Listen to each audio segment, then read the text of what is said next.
going to break down for you my largest dividend pair that currently yields over 10%. This is a real estate investment trust, a very unusual one. As many of you know, I'm talking about Geo Group, that prison REIT, and I'm going to talk about the risk versus reward and why I personally like this stock still as I break down their most recent earnings. So ladies, gentlemen, let's jump right into this. Drop it.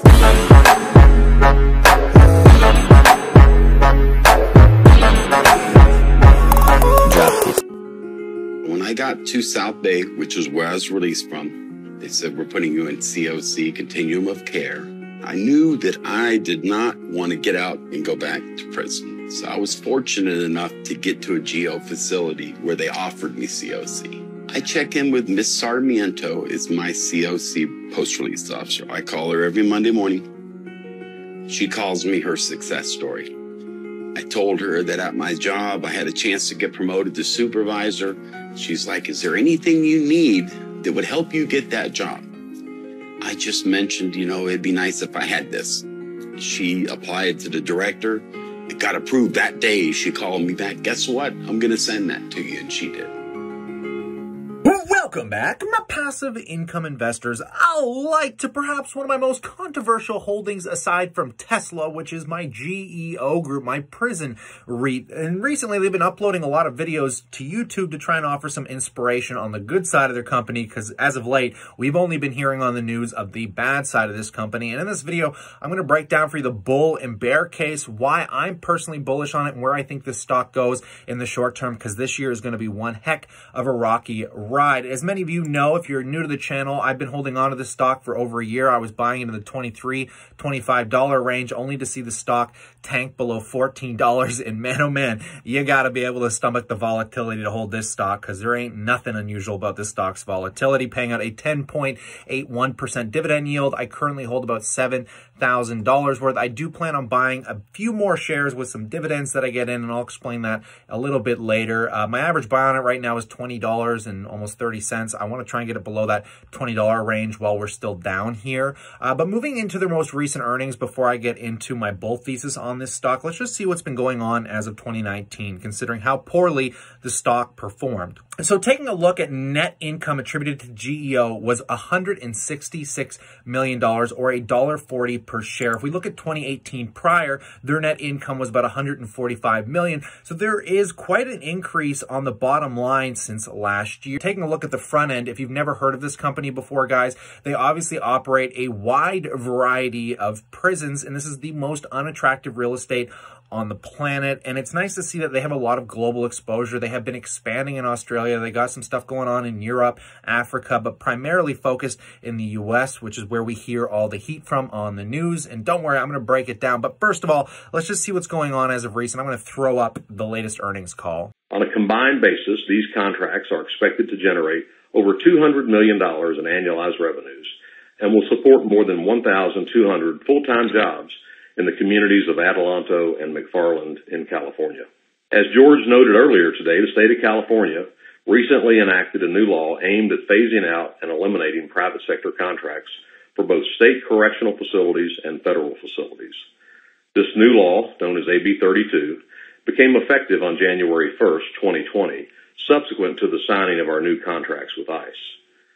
As we disclosed last quarter, our contract for the 700-bed Central Valley facility was discontinued by the California Department of Corrections and Rehabilitation at the end of September 2019.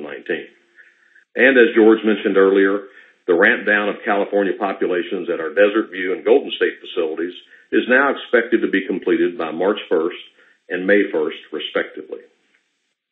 Also during the fourth quarter of 2019, we signed a new managed-only contract with the United States Marshal Service for the operation of the 512-bed El Centro Detention Facility in California, which is owned by the federal government.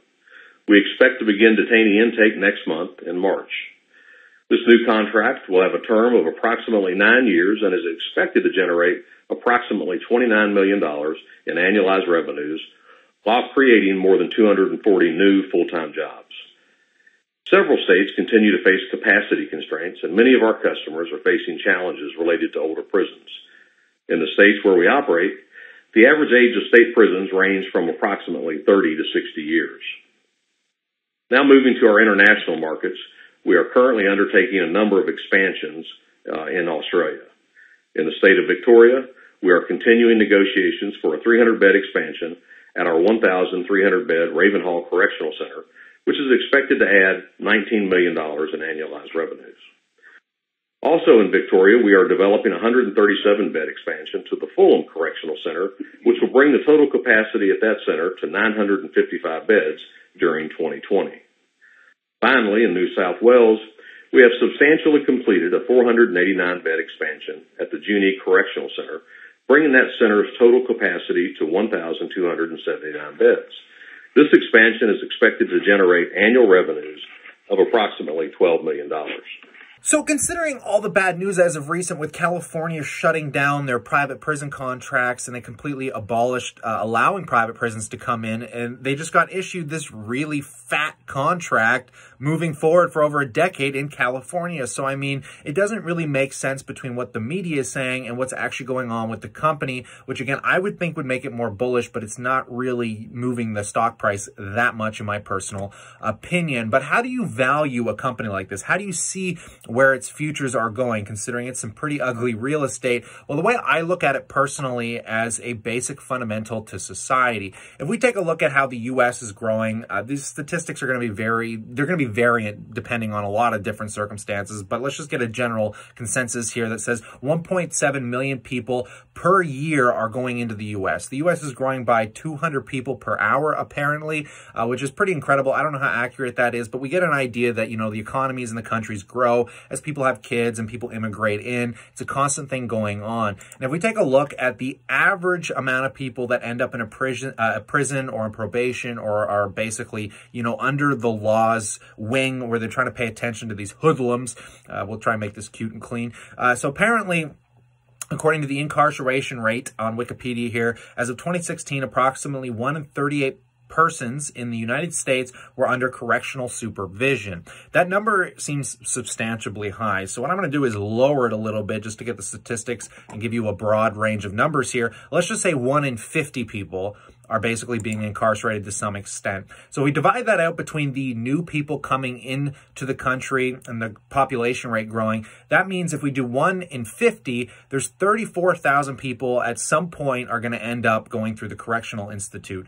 And then if we talk about taking this even one step farther and we ask ourselves, well, how much are these people getting paid to incarcerate these people? Like, how much do prisoners basically cost while they're in jail? Well, they're saying they can cost as much as $60,000 in the U.S. But again, let's take a broad range number, lower to 50 so we can deal with some discrepancies. And we can see that about $1.7 billion is growing annually in these companies' bottom lines. And there is more than one prison REIT, but as we see the bottom line numbers go up on each one, it's starting to make sense between population and incarceration rate. So this is kind of the numbers that you're going to want to pay attention to for looking into the future, because this company should naturally go up in profit. So taking a look here, guys, essentially all the bad news that's been going on is the California government signed a bill Friday that they will end the use of private prisons. Under the new law, California will phase out the use of these for-profit prison detention facilities by 2028. But we know that isn't going to happen because they just got a bunch of new contracts. And I honestly think after a certain period of time, the government isn't going to want to step back into managing the private prison system, because us as investors take a lot of the burden off the government. But people don't realize that the government controls these facilities nonetheless, because it's all made through the ICE. The ICE is a component of the U.S. Department of Homeland Security, the DHS, primarily responsible for the enforcing of federal immigration and custom laws. Its powers include investigating, apprehending, arresting, detaining, and removing aliens within the United States. So this is the part of the government that pretty much mandates and what goes on with the control of these private prisons, because essentially these private prison operators are just basically paying for the real estate, the facilities to be up and operational, but the government basically funds each individual prisoner that goes there,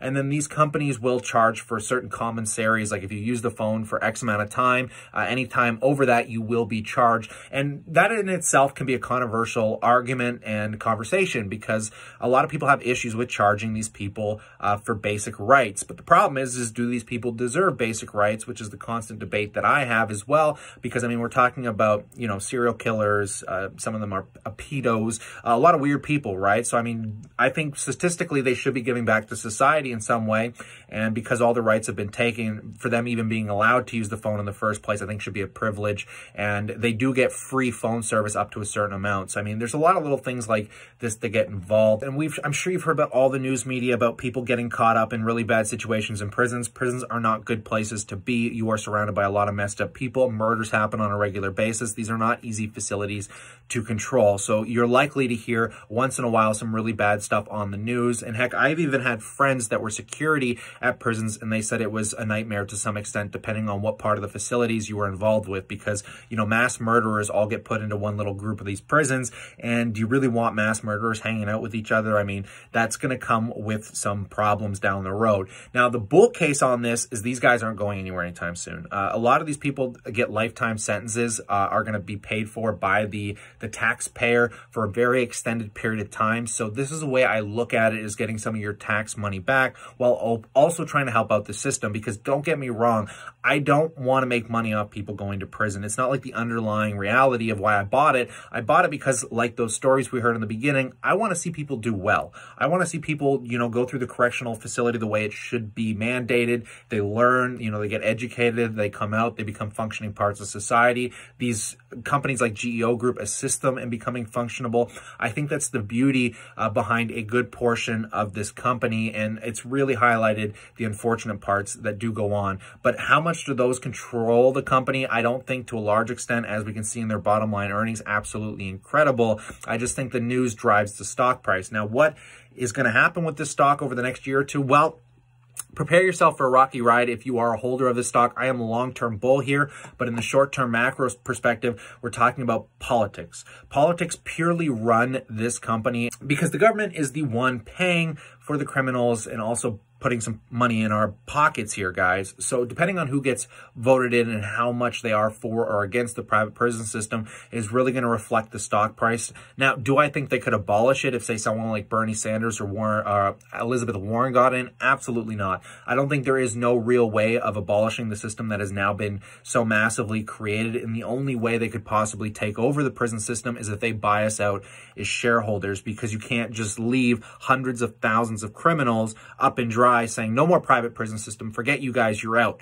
Well, they would literally have to buy the real estate and the properties out from underneath us, and I just can't foresee that becoming a reality for how much it costs, because in the beginning it was really expensive for the government to operate these facilities, which is why they took it to the private sector. So that way the government's not paying for, you know, all of the real estate, the infrastructure and things like that. They just have to pay for the criminals that end up in there. And hopefully these companies monitored by the ICE are going to be able to facilitate and help these people get better. So in the macro, depending on who gets voted in here, just to show you what happened last time there was an election cycle, there was a lot of same controversy, a lot of people talking about the private prison system, and we saw the stock take a massive dip from the 30s all the way down 53% until Trump got elected. And Trump, as we know, is for the private prison system. I mean, he's helped launch up a lot of new facilities, dealing with the immigration problems, which also led to a lot of unfortunate headlines that I don't think you could 100% pin on Geo Group. But as soon as Trump got elected, literally overnight,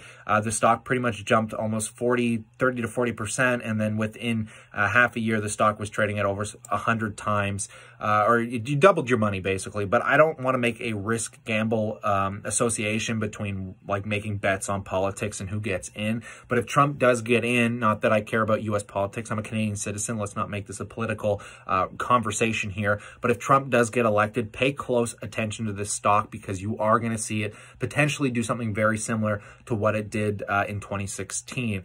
So where am I currently standing on this stock? I love it. I think it's a great long-term hold for my personal portfolio. I'm not an investment advisor. I'm not here to tell you what to buy. It's just, if I'm looking for a high-yielding REIT, typically when you're getting those 10 to even 15% dividend yields, it's a little absurd, and there's usually a large associated risk that comes with high yield stocks, considering that's already higher than the average rate of return of the market. So I mean, when I look at it personally, guys, I love it because I just see how the income and the infrastructure works, and there is no other REIT out there that is going to pay you that high of a yield without having some kind of volatility. But the volatility risk associated is purely political based, and I think it's a little bit more concrete than the media likes to make it out to be. So this stock, the range is going to be absurd. We could see this stock clearly trade anywhere from a $12 to $14 range all the way up to a $30 range. So, I mean, you're not going to want to hold this unless you've got a long perspective in mind, considering the long-term growth of this company has been absolutely amazing. If you bought this back in, say, let's say 2000 and you held on to this for 20 years, I mean, your dividend payments are going to be crazy. You would have made about 1,000% return on your stock. Absolutely incredible stuff here for dividend players. Let me know what you think about this in the comment section below. I don't want you guys to be buying this stock on my recommendation. I'm just sharing with you this information because I find it absolutely fascinating. And it's going to be neat to watch where this stock goes. But is it going to go anywhere far? No, guys. It's going to be a pretty reliable stock. And even as we heard, they have no problem getting funding. Don't listen to the fake news that's been driving it.